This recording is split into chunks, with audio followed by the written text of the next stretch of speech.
Now, another interesting thing that has been observed is that the youth participation, which even used to be very high, you always had lots of youth and lots of women. Yeah.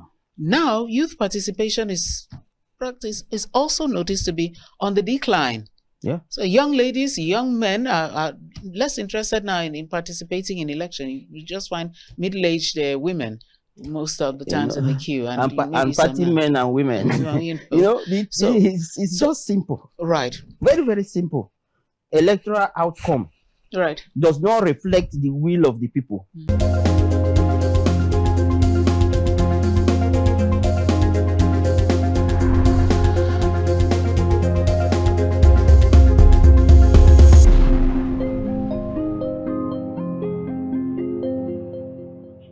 Hello again, you are welcome. You're on to the conversations on Kaftan Television. We're reaching you from our studios right here in the Federal Capital Territory of Abuja. I'm Mikki Attah. It's a pleasure to bring you the conversations today. And we're going to be delving into a very deep topic today. We're talking about the youth and youth inclusion. Well, we will recall that on the 1st of October, that was in 2024, on the occasion of Nigeria's 64th independence anniversary, our president, President Bola Tinubu, made some sweeping statements, and one of them was the assurance that he would convoke a National Youth Conference in February 2025. Well, here we are on the last day of, let's call it the last few hours of January 2025. And so far, we seem not to have had any official engagement towards the proposed conference.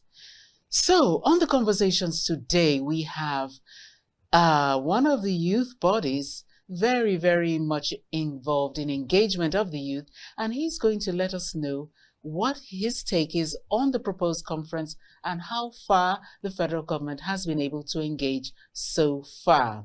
So today, our topic on conversation will be, like I said, youth involvement. And our guest today is Comrade James Ezema. Comrade James Ezema is the president and the national coordinator of the Not Too Young to Perform NTYTP. Okay, comrade, thank you for joining us this lovely day. Thank you very much. All right, you already know, we're talking about the announced National Youth Conference, let's put it that way. We've had some interaction with some other pan-Nigeria youth organizations, and they admit that so far they have not been reached out to at any level by the federal government.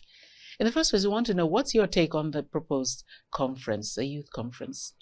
Thank you very much for having me around. I think looking at the proposed conference itself, it is a long overdue program. The program is long overdue. As an organization, we have been planning on our own to even hold a conference of that nature. So, but you know how our country is. Sometimes logistics for some programs may be, especially something that will have to involve youths across the country, is always very challenging, having the logistics. So it is long overdue, and for the government to be coming up with such initiative is something that we all welcomed, and we have been eagerly looking forward to see when that will be convened. And we're also kind of looking at out to see when youth organizations and individuals who are supposed to be the stakeholders will be invited either to submit memoranda or to come together for a pre-planning for the event. And as we speak, I don't know of any such holding, and I don't know how they are going to now host the program when they don't involve the stakeholders and the people who are supposed to be in the planning of such a program. So if it becomes like every other government program where they will just announce and come and impose ideas on people, at the end of the day, it's not going to work, because that's why government policies don't materialize, because they just come and announce policies, announce some things without involving those who are supposed to be part of the people who are supposed to execute such programs. So policies, when policies are made, they are not just made for the sake of making policies. They are made because it is believed that it will have an expected outcome at the end of the day. So we are expecting and waiting that good as that program is, until we now see the, what is on ground as per the planning and how the thing will be organized, then we will continue to wait. But for the program itself, is a fantastic idea. Okay, yeah, it's a fantastic idea for the program itself, but we're still looking out and we're still waiting. Yeah. Well, one of the, so far amongst the youth groups that we've been able to interact with, they all seem to have a common thread as one of their demands, and that's youth inclusiveness in governance. For the NTYTP, is that also a cardinal demand of yours? Very much. Exactly. That's the, you see, there's no way a country that has the number of youth population that we have will have that large chunk of demography left out of governance. It is not going to be it's not going to be okay, because when you look at things like unemployment, for instance, if government is going to tackle unemployment, government cannot actually employ everybody. Right. It's very, very it will just be like an utopian idea to say that government will now be the employer of everybody. Right. So, but what we are looking at is that the government should get stakeholders involved, so that there are certain ideas some individuals may have that could help government in terms of job creation. Job creation does not necessarily mean that, the government will now throw up the civil service and say, every Tom, Dick and Harry come and get into the civil service. Even if the civil service is there to accommodate everybody, there might be individuals who will not want to work in the civil service. Right. They will have their own other plans and other things that they want to do. And also there are different talents. Yeah, so there are different to... talents that, like you say, somebody who wants to play in the entertainment industry, for instance, right, you will not say the person should come and be in the civil service and be doing what's there. So these are the things. So we should look at things that how to get these the stakeholders together, and the idea of how job can be created. There are people that know, how they can suggest to the government how to create jobs. Right. Yes, because what the government needs most of the time is ideas. Because most people who are in government, they are not prepared for the job. All they want is to just take up positions, and they are not prepared, to actually execute the duties of that office. And such people, they need ideas, to help them, execute the duties of their office. And that is one of the reasons why stakeholders should be involved. All the stakeholders in youth leadership should be involved. So when we get involved, especially in the planning process, right, we can be able to give one or two suggestions to the government and say, look, this and this and this can be done, so that we can have, an expected outcome that people will look at and say, yes, this is a very good program. And it's not just having ideas. There are ideas that are not implementable based on our environment. Right. Yes, because you can look at our environment, both economic and otherwise. You see, and even in the area of security, there are certain things certain ideas you want to implement that may not work because of the insecurity that is prevalent in certain part of the country. So right, these are some of the things that will require that stakeholders will be brought together at a round table. There will be a kind of a summit, meeting, brainstorming. right. So at the end of the day, we can now plan the summit itself and then know how are we going to, continue with the implementation after the summit is over, so that the government itself will not just waste resources gathering people together, and at the end of the day there is nothing to show for it. And that's the thing that we are looking at, that at every stage the government should get stakeholders involved, so that we can have a good planning and have a good implementation. Because most times in Nigeria, the problem we have is not about policy making. We are perfect at policy making, but when it comes to implementation, execution of policies, that's where we always have issues. So I remember some time ago we had this what they call the power roadmap. It was celebrated. I think it was the then minister of power, Batinaj, that brought out what they call the national roadmap for power sector. So at the end of the day, there was claps, there were claims here and there. In fact, people were looking at it. But today, how many years after, there is nobody is talking about the roadmap anymore. And that is what the problem one of the problems that we have is implementation of some of these policies. Sometimes a government comes, they discard whatever that is there. They want to start all over again to reinvent the wheel. And sometimes you see that because an idea did not emanate from them, they will not want to associate with it, so that at the end of the day, they will not say that this is what we initiated and completed. That is not how governance should be. Governance should be a continuum, so that if you meet a good policy, you walk through it and try to see that you get it to the end, so that it is the people that will benefit, not about the pride of I am the one that initiated and completed. No, that is not that is a competition that is not healthy. The right competition we should have in governance is how much of good governance were you able, to deliver.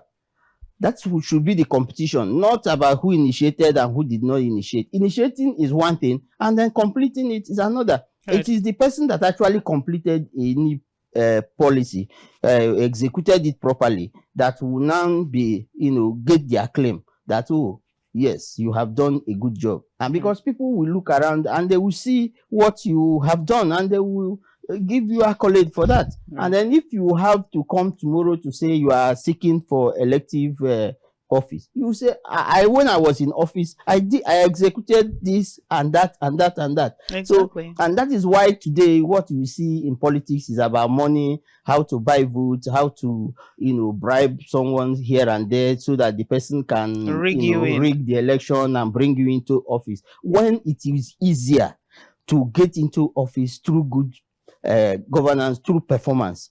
If you perform very well, people will know. You don't need to go and build billboard here and there for people to know that you are working. If you are working, you don't need anybody you don't need to go and start convincing any person, because the people will see it and feel the people impact. That are feeling it. Yeah. So you cannot come and tell me that you are giving me a pipe bomb water in my community, while in my community we travel miles to go and access potable water. So if once you go to the radio, television, and you are now making a kind of the adverts that they used to do, we were in this community, we did that. Probably you just got there, initiated the program and abandoned it, but they will continue to recycle the footage and tell you, oh, what we have done in this community, what we have done there. No, if you do it, you don't need anybody to tell those people who are living within that community that you are the one that did this, and then you deserve their vote the next time. Right. But if you did not, then at the end of the day, we will continue in this cycle of people who will want to force themselves on people because of what they want for themselves. Right. So that is just the problem. Which also brings to my mind the role of even us, the media practitioners, because as watchdogs of society, it actually behooves us to follow up on some of these claims so that we are actually doing something like oversight, because that's also what we need to do, and then report that, oh, such and such, which is supposed to be delivering water, there's no drop of water, and then, the public will be able to judge for themselves. Okay, at this point, we'll just take a little break on the program Conversations, and not to worry, the program will continue in just a moment. Please stay with us.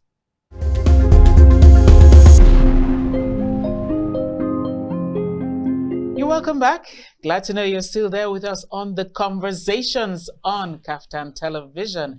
It's still me, Mikki Attah, and I am still with Comrade James Ezema, who is the National President and the Coordinator of Not Too Young to Perform, NTYTP, right here in the studios with me, talking about the announced National Youth Conference, which is supposedly to take off in February, which is in the next couple of hours in 2025. Okay, Comrade, I just wanted to ask, because there's so much logistics. We have the logistics of transportation. We have logistics of accommodation, hotel accommodation. We have logistics of feeding. We have logistics of moving to conference venue and back, communique, leadership. There's so much involved in getting youths from all across 36 states of the country into one spot, which is even not yet known. Do you think there's still the possibility of this holding in February? Because it's a huge project. It's not something that, you go, now we announce it and now it's on ground. Do you think February is still realistic? I think if we want to do something that will bring the desired outcome, I don't think it will be possible to hold a program of such a magnitude by February, because we're already in February, as it were. So it should be something that at least let's start the process. Let's know what is going to be involved. What kind of summit is this going to be? Is it on leadership? Is it on the economy? Is it on security? Is it just a general summit? If it's a general summit, what are the plans on ground for us to now hold a kind of program that everybody who finds himself as a stakeholder in this country will be proud of? Because it's not just about the youth coming together. It's about the youth coming together to discuss certain reasonable issues and proper solutions that at the end of the day, people who are out there, will say that yes, these people who were part of this program, they actually represented us. Because it's not just about getting individuals those to come together and drink tea and go away. No, it is about, let us look at people who, when they come together, there's an idea, there are things that that are executable. Right. Because it's not just about talking about issues that let us just paint a good picture and things like that. But some of these things should be executable. There should be something that you will look at and say, okay, within XYZ time, we will be able to have achieved this. Yeah, right. So these are the things we are talking about. It's not something that one will now come and just have all those kind of conference that we used to have. We have had a national confab here, not once, not twice. Right. At the end of the day, what did we achieve at the end of the day? And this one will not just be another talk show, gather people together, and we now do a talk shop and everybody will leave, I know what you mean. So that is what we are talking about. So if we want to actually execute a program and the program and they get outcomes that people will say, yes, is worthwhile, we can't be able to make it by February, because we have not started the planning as much as I know, unless the government have their own plans or they have the people that they feel they are the ones that will represent the youths of the country. Fine. Okay. You see, when this announcement was made, it came as if it was in response to two youth-driven projects that took place in 2024. First of all was the August End Bad Governance, hashtag End Bad Governance, which was like a national, let's call it a national protest. Yeah. Okay. And then after that came the Fearless October, hashtag Fearless October. Yeah. Both of these were also more or less pointing to some of the hardships, the economic woes of the country at that time. And at the end, they had similar release of an agenda, 16-point agenda. Do you think that now, as at now, the government has touched, these 16 points agenda? Are people now a little bit satisfied with what they've done after these protests? You see, I'm not sure. I'm not sure because I've not seen any of the issues that have been raised. The issue of hunger is still there with us. We are still here with the hunger that we had protested against. We are still here with the unemployment that we had protested against. We are still here with the insecurity we have protested against. We are still here, with pockets of what they call police brutality here and there. There are still issues. These same issues are here with us. So I don't think there's anyone that the government has actually dealt with. And I think that is what would have informed the announcement by the government to convene this National Youth Summit, because it should be an event that at the end of the day, people will come together from various backgrounds with different ideas of what is happening at their own locality. Like for example, our own organization, we are at the local government level, we are at the state level, so we have a national office. So at the end of the day, if we say let us actually participate in this kind of program, we have to go back to the state, to the local government, to the ward and the polling unit level to find out exactly what are really the needs of the people. It's not just about to go there and start talking from our head and say, oh, we are representing youths. And at the end of the day, what we are just talking, there are ideas that don't have no bearing with the ordinary citizen on the street. And that is where we always get it wrong in Nigeria, because we, at the end of the day, we just go and discuss and make announcements of outcomes of those discussions, make a publicity of a communique, and at the end of the day, everybody goes home, nothing happens. So that is just the issue. So we should be able to come together in such a manner that the people at the grassroots should be able to know that, yes, we actually represented them, because it should be their own ideas that we should present as such a summit, not our own individual ideas or what we think should be, what they should be feeling. Government sometimes they will come to a community, they will announce, oh, we are giving you borehole, but without asking them what actually is your priority. Probably is a medical facility that is their priority in that place, not even the water that you think that they are traveling miles to go and access. But so if you just go there and throw in what they don't really need, at the end of the day, it will just be a waste. And that's one of the reasons why communities don't take ownership of government projects. And at the end of the day, you see the destiny is vandalized and things like that. So because the community ab initio, they were not part of the process, they are not interested. So you just threw at them whatever you thought was what they needed, and you left. And they also will leave it because it's not their priority. But once you give them that which comes from them, they will own it and they will protect it, and they will not be able to allow such a thing to just deteriorate.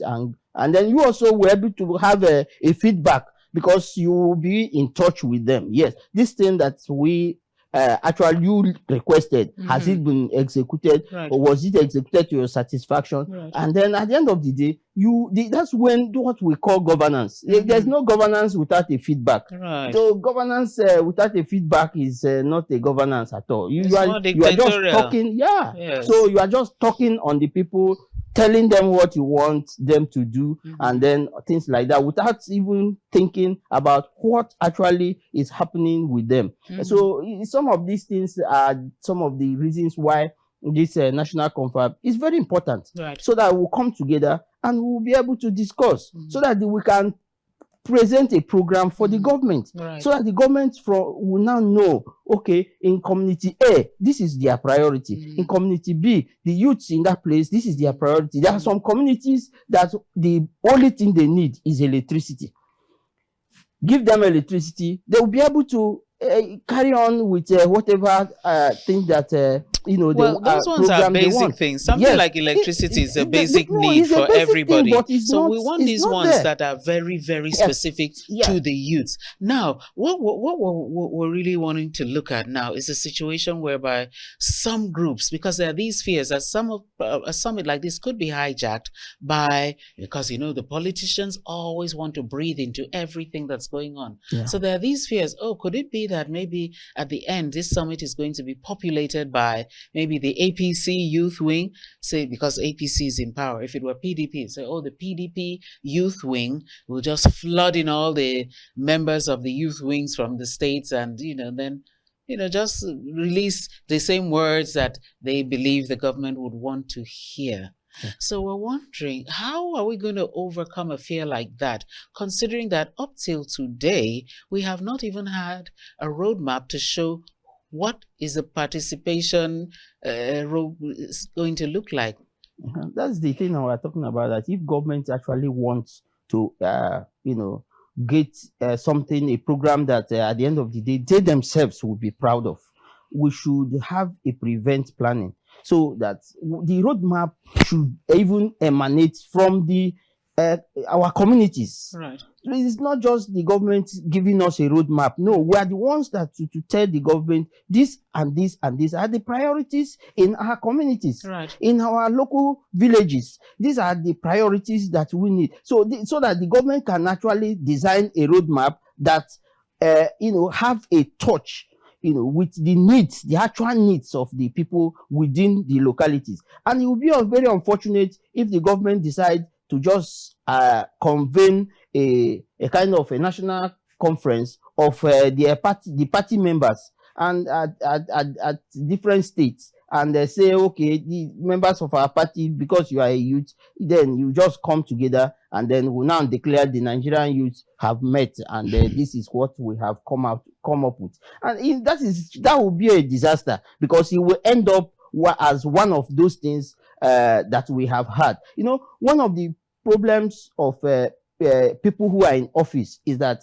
they don't appreciate the voices of dissent, the voices that are not saying yes to whatever program they are doing. Because these people who are saying no to certain programs, they are the people who you should look at and say, these people are the people that are actually watching your back.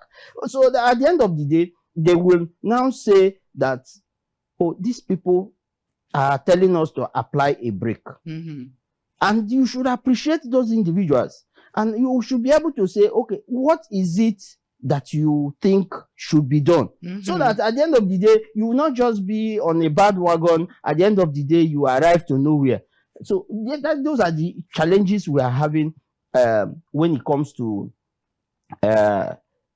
programs and the organization of some of these events that we are having in Nigeria. So one thing that has to be done, and done very urgently, is that we should know the process. The government should announce a process. If there is a place where or an office, which I believe that the office of the senior special advisor on youth affairs should be the one that should organize some of the youths, and then there should be a process and say, okay, if the organizations that want to participate, individuals that want to participate, you reach the XYZ office, so that people can actually participate, not just announcing a program and waiting at the last minute. You now call party members together, and then you now say, oh, we have convened the National Youth Summit. At the end of the day, I'm sure the government itself will not like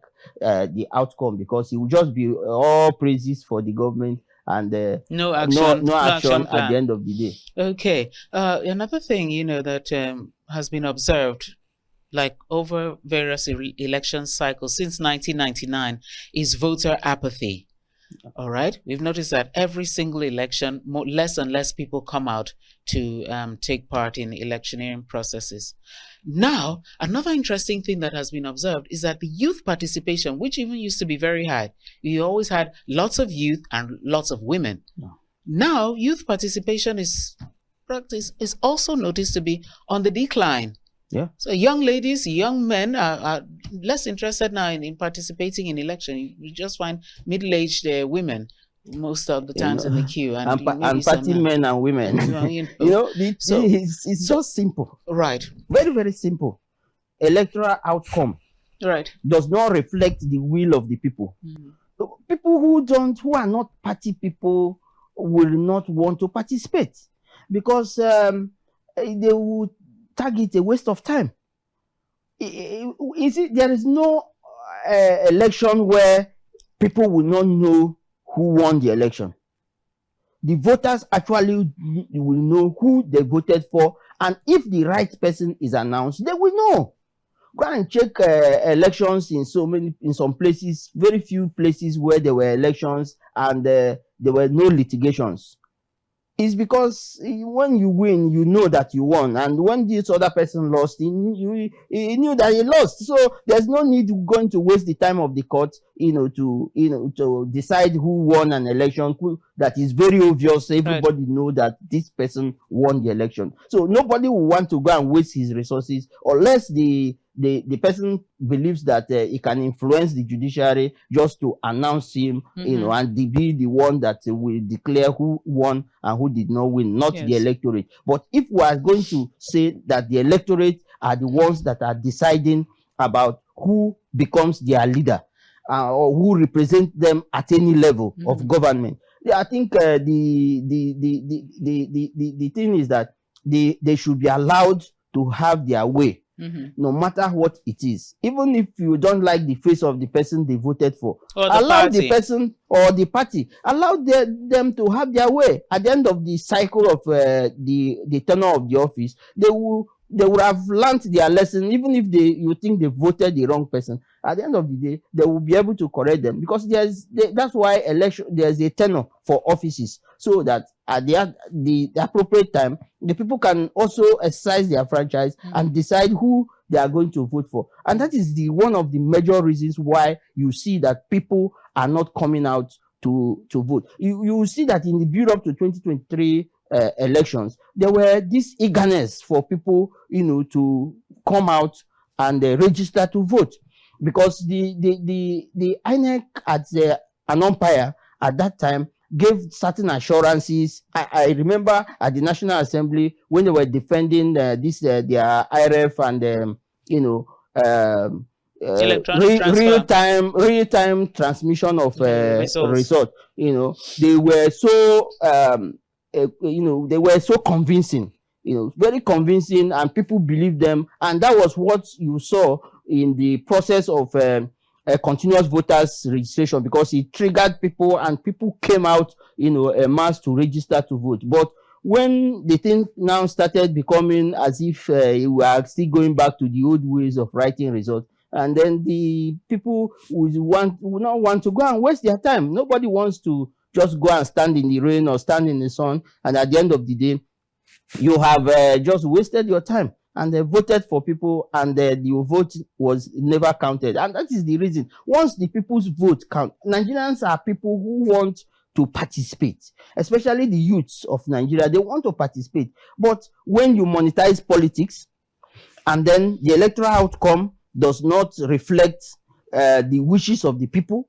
there is no way you will see people eagerly coming out to participate. Like it will sound like a waste of time for them. So instead of somebody to just go there and stand in the sun, that's why you see them on election day. Some young people will gather together and be playing football. Yeah. And that is not is not a good message for the country. The country should be able to look at it, especially the electoral umpires. They should be able to look at it and say, look, let us see how we can, increase participation, so that at the end of the day, good governance will be what be the the end point. Right. And the people themselves, even the people in politics, they will be happy because they will know that they have done something for the people. And when somebody gets to office and all the things he wants to hear is those coming to sing praises for you and things like that, then the person is not ready for governance. Right, because one of the things you're going to expect is mudslinging, name calling, exactly, abuse, and all that. So where you say, oh, you are being insulting to the people, but what do you mean being insulting? If you signed up for the job, you have to take what comes with it. Okay. That's it. That's right. The problem. We know some people don't want to be criticized, and me as an individual, as a person, I will prefer somebody who is criticizing me constantly, right, than someone who is just singing praises to me. Because the person that is singing praises to me does not want my success. No. It's the person that is actually telling me that this place you are going, there is a pit that you may fall into if you continue on this road. Right. And then that's the person I will say, okay, this person is watching my back and is after my own success as a leader. So it's not somebody that every day some people will just come and be praising you, and then you will just be you even see leaders praising other leaders, just to fan their ego, and because of one thing or the other they want to just get from them, and they will keep on praising you until when you leave office.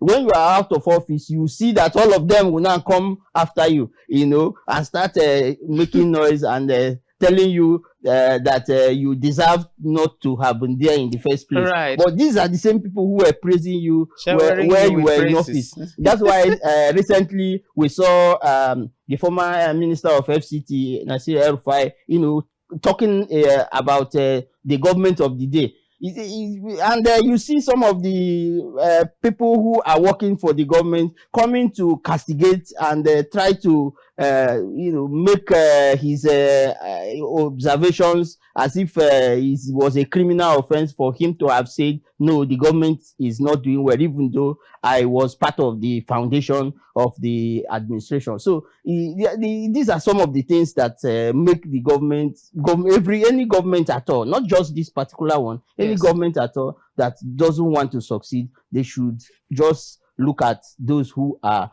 criticizing them and say that you are my enemies. Criticism equating to enmity, which which is not really the best form of government. Okay, I also wanted to ask you one or two questions about the NTYTP. What's your national spread?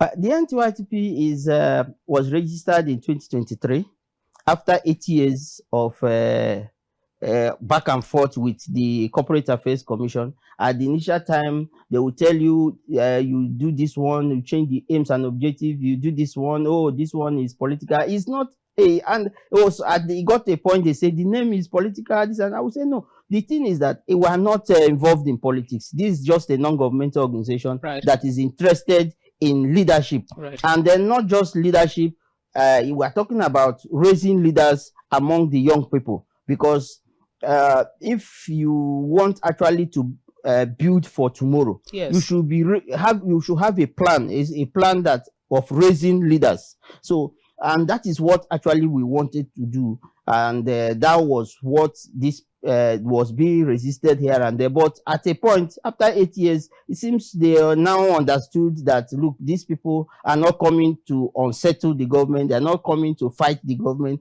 They are not coming to play politics. So they probably saw it eventually and saw from our own perspective. And by 2023, we got the registration by the CAC. And for now, we have our national structure, we have state structure, we have a local government structure, and in some of the states we already have structures to the polling unit, because the structure of the organization is such that the polling unit is the unit where members of the organization register. So you register in the NGO at your polling unit, and the center of our activity will be at the polling unit level, so that at the end of the day, members of those polling units will be properly sensitized, so that when choosing a leader, they will know that yes, we are now choosing based on the education that we have had, the political education, the civic education that we have had. And not only about politics, the organization is not just about leadership in the area of political leadership. We also talk about the economy in terms of building a structure for skill acquisition. Okay. Yes. So we have a way that we are talking to our members, those who have transferable skills. There are people who have skills that they can teach others. Yes. So then we have gotten a number of them who have volunteered to be able to transfer some of these skills to others. Right. So what we are working on is to get the logistics to be able to kickstart some of these things. But as it is today, we have a full national spread, and the structure of the organization is such a way that the real people, the actual people, are the people who will see as those who will be beneficiaries of some of our activities. Because we want a situation whereby if at a polling unit we have like there are say 500 people within a polling unit. If we have like 200 of them who we have properly educated in terms of making the right choices when it comes to issue of governance, or getting being beneficiaries of some of our empowerment projects, then at the end of the day, we'll have had a large chunk of the young people across the country who have actually awake to their responsibilities as individuals, and then they will be able to contribute meaningfully to the growth of the economy. Because most times you discover that the middle and the lower cadre of the economy is the one that is suffering. Most of the time you discover that the government will say they have an agricultural program they want to execute. There are some politicians up there who just gather some people and they take a chunk of the money out of the system, and at the end of the day they will write report and submit to government, and government will now be beating his chest that we have executed the project. But at the end of the day, it never got to the real people who actually needed it. So that is why you see some politicians, they will set up agricultural organization, and then even some don't even set up. We call them briefcase farmers. Yes, and even in this civil service, I think that's the only thing that they allow them to do is to have a farm. So most times you see that when some of these projects come up, they will just corner it to their own farm structure they have already set up, and then the report will be written to the government that the government have done. So if the government actually wants to, get some of these things right, then they should try to connect with the people that have touch with the ordinary citizens who have any political interests at heart. So that at the end of the day, the government itself will be the one that will be the greatest beneficiary of whatever program they are doing, because it is them that people will look at and say, yes, the government have executed XYZ project in our community, and the people will be happy. Yes. Yeah. Okay. You actually took the words from my mouth talking about agriculture, right? Well, I noticed NTYTP is very vested in agriculture, in spite of maybe no input so far from the government. So what? Give us some ideas. I think it was in Benue State. You said you have a lot of activities going on. We applied because we're looking for land where we are going to be cultivating one kind of crop or the other. So in Benue State, we are trying to begin a pioneer project where we'll concentrate on cassava. Cassava. Yes, on cassava. That's what we want to do in that place. We have applied for land, and we are waiting when they will now give us the expanse of land that we need for us to cultivate this cassava. And we are not just going to be cultivating cassava and just throwing the cassava into the market. No, we tend to process this cassava so that at the end of the day, the value chain will be the members will benefit from the value chain, and will be able to also create jobs, because we can't wait for government to continue to be the only one that will create jobs. And that's why we have been reaching out to some people to see if they can come and support some of these projects, so that we'll be able to have a number of youths engaged, and then reduce youth restiveness, and then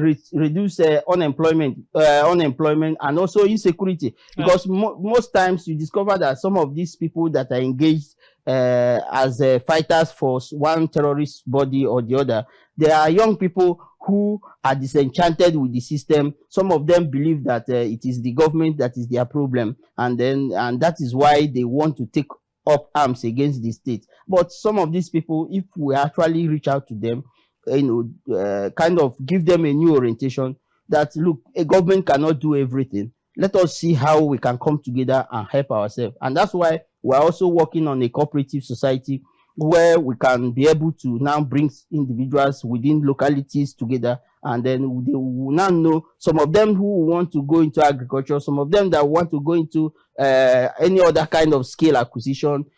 We are working round the clock to see that some of these programs, when they are being executed, the actual individuals within the communities will be the ones who will now be the beneficiaries, so that at the end of the day, some of this insecurity and youth restiveness in communities will be minimized to the barest minimum.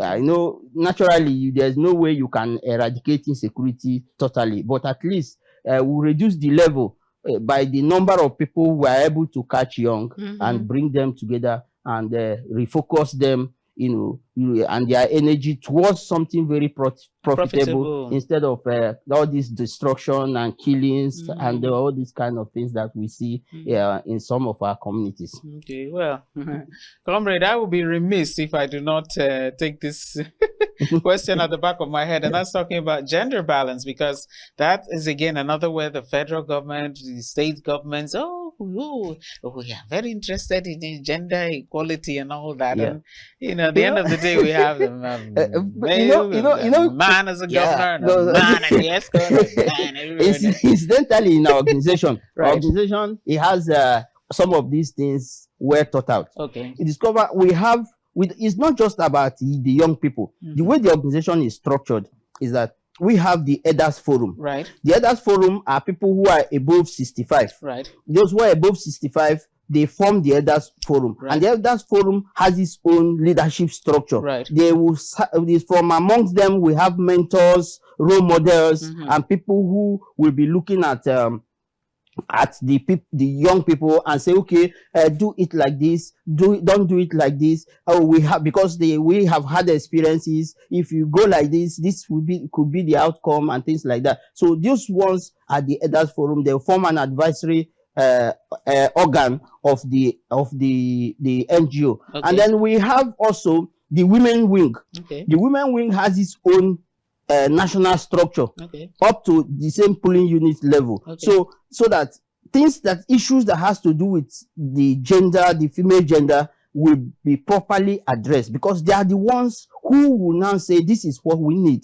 This is what we want done in our community that will benefit the female gender. So there is the issue of gender balance is something that we took very care of from the day one, from the beginning, from the formation. Beautiful. So we cannot be talking about inclusiveness and we cannot be talking about performance and without thinking about gender balancing. So that is just how the organization is. It has every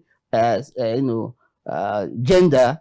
We have the male, the female gender, as some people have decided to say that they want to change their gender, but what we have is a male and female for now. Putting President Donald Trump, I feel you.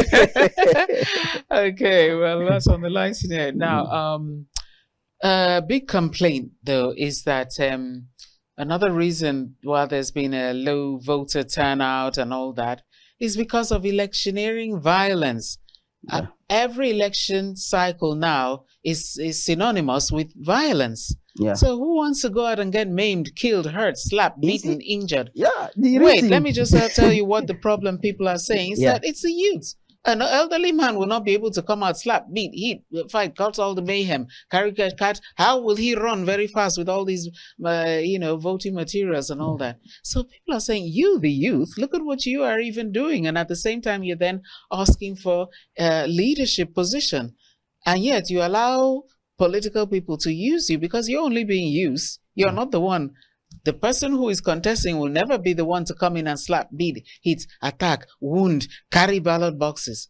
So you're just being used, and you accept to be used for peanuts. Yeah. So this is a big complaint you hear all over. Yeah, and that is one of our areas of concentration. Okay. We keep telling our young people that, look, some of these people that will want you to carry ballot boxes for them, go and maim another person, they have their children who will never be in the forefront of that violence.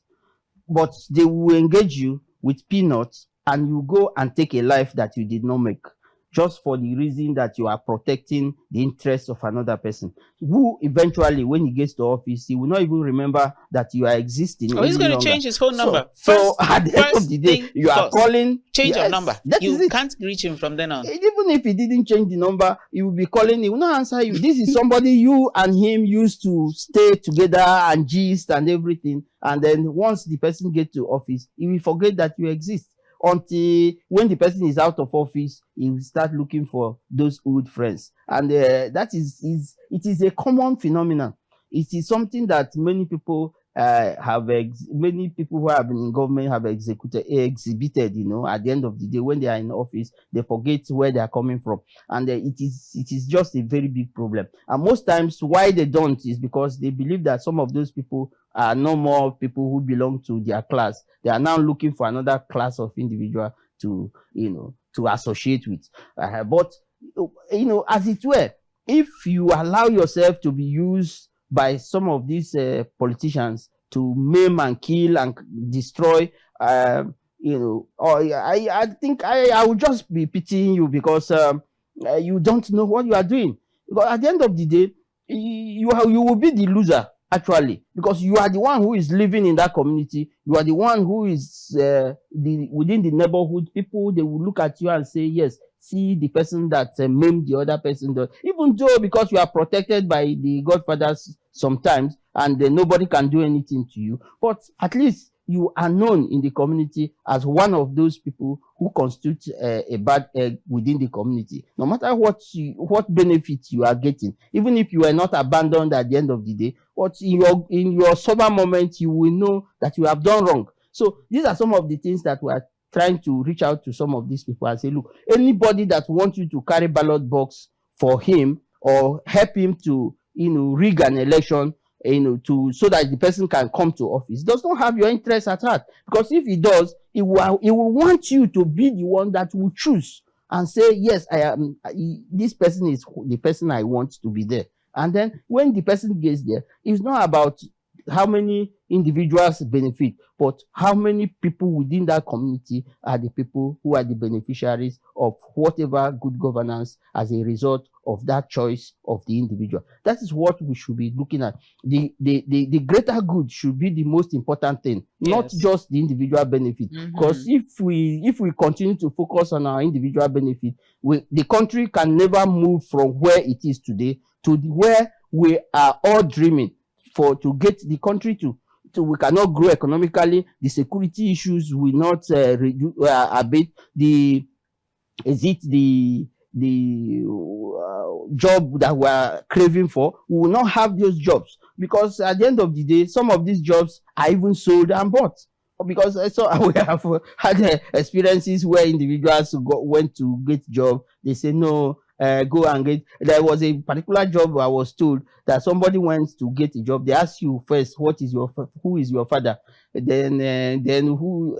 When he said the father was a nobody, they say, okay, go and get a note from a senator. If he had a senator that he could access and get a note from, I'm not sure he would have even come to the office in the first place looking for job, because the senator would have actually submitted his name right away and say, give this person a job. So if you are not a son of anybody or a daughter of anybody, and you want to get job, then it is something that you have to only pray to God for divine intervention, because there will be no job for you. Oh dear.